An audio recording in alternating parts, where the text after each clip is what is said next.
Welcome to Echoes Beyond Crime, the podcast that digs into chilling cases, haunting mysteries, and the echoes they leave behind. Today, we are traveling back to June of 1992 to the quiet streets of Springfield, Missouri, a city in the heartland, a place known for its charm, its safety, and its sense of community. But on one summer night, 3 women vanished without a trace. They would become known as the Springfield Three. A mother, her daughter, and her daughter's best friend, gone. Their car still in the driveway, their purses left behind, the porch light shattered, and decades later, still no answers. This is the story of the Springfield Three. To really understand the weight of this case, we need to begin by meeting the 3 women whose lives intersected on that summer night. Sherrill Levitt was 47 years old. She was described as independent, hardworking, and close to her daughter. She recently moved into a modest, one-story home on East Delmer Street. A safe, quiet neighborhood. A place where you might leave your doors unlocked without thinking twice. Her daughter, Suzanne, or Suzie as everyone called her, was 19. A vibrant, outgoing young woman, known for her sense of humor and her big personality. She had just graduated from Kickapoo High School the night before. And then there was Stacy McCall, blonde, bubbly, also 19. She had graduated that same night. She and Suzie were best friends. They'd spent the evening celebrating their milestone with friends, doing what teenagers do after graduation. Parties, laughter, the feeling that life was just beginning.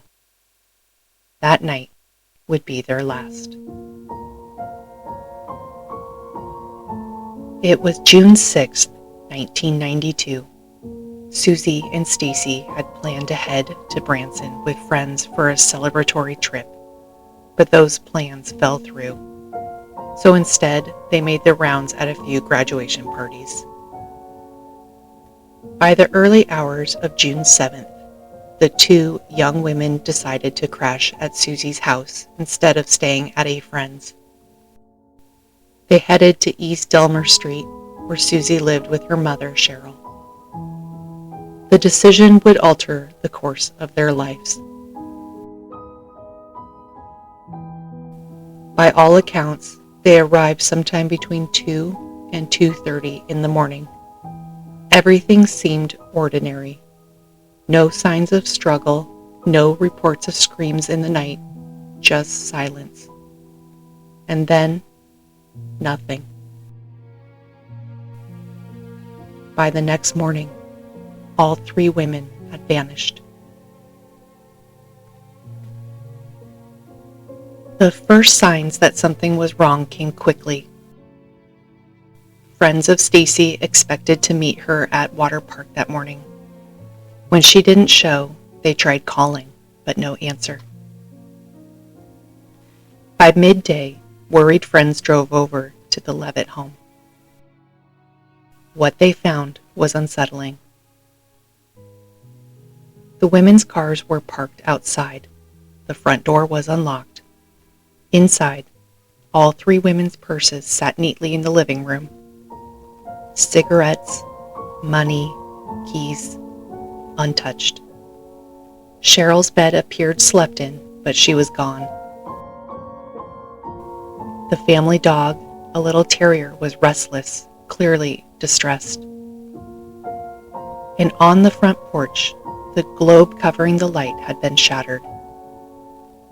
Everything else looked normal, as though the 3 women had simply vanished into thin air. What no one realized in that moment was how crucial those first hours were, and how easily they slipped away. Over the course of that day, as more friends and family came by to check on them, people entered the home. Some tidied up broken glass, some tried the phones. Innocent actions, but they compromised what could have been a critical crime scene. By the time police were officially called, any trace of evidence was likely long gone. The Springfield Police Department quickly realized this wasn't a typical missing persons case. 3 women from 2 generations don't just walk away from their lives without a trace.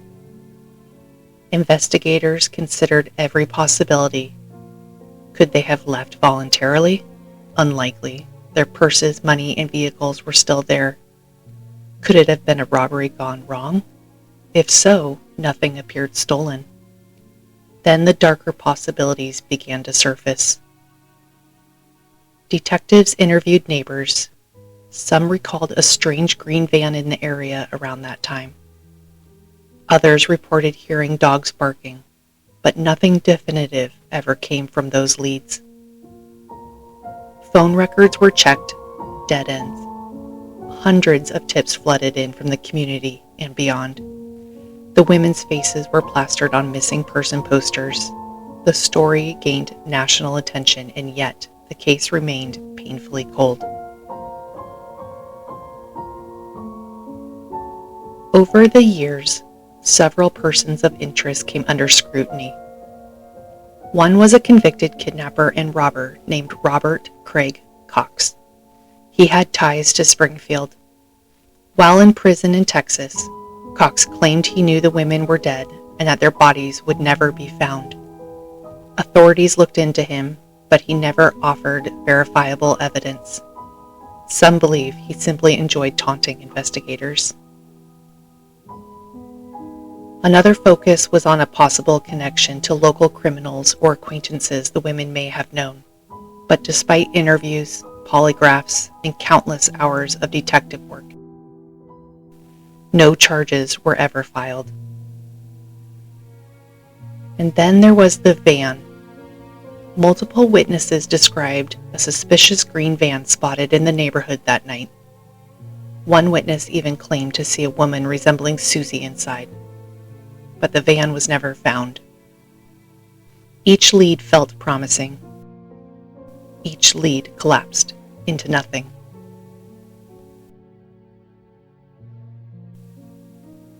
Theories have swirled for decades. Some believe the women were abducted by someone they knew, lured into a false sense of safety.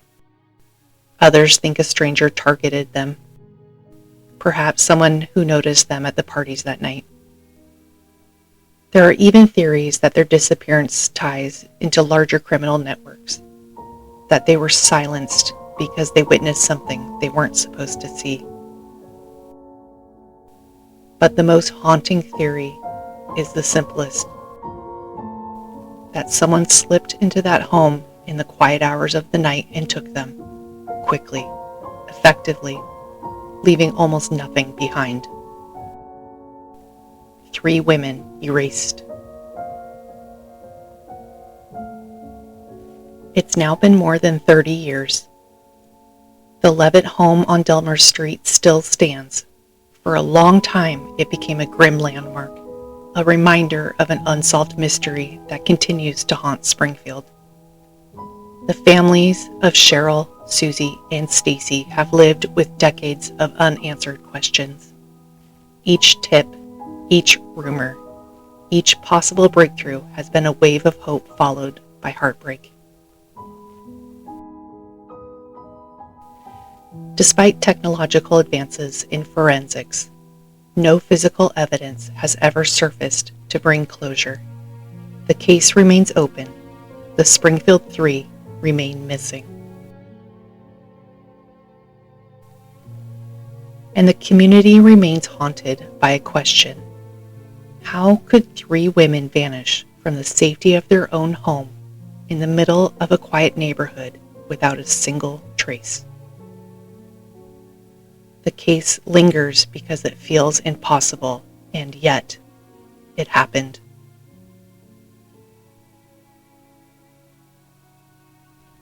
Three women, a mother, a daughter, and a friend. Sherrill Levitt, Suzie Streeter, and Stacy McCall. Their story echoes through Springfield and far beyond. The Springfield Three remind us how fragile life can be and how one night, one decision can change everything. Thank you for joining me on this episode of Echoes Beyond Crime. I'm Katie, and I hope that you'll join me again next time as we continue to explore the mysteries that refuse to let go. Until then, stay safe, stay aware, and never forget the echoes left behind.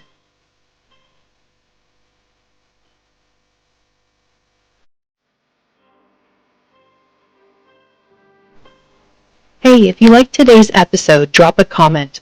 I'd love to hear from you. And if you're watching on YouTube, please give it a thumbs up and hit subscribe so you know when the next episode is available.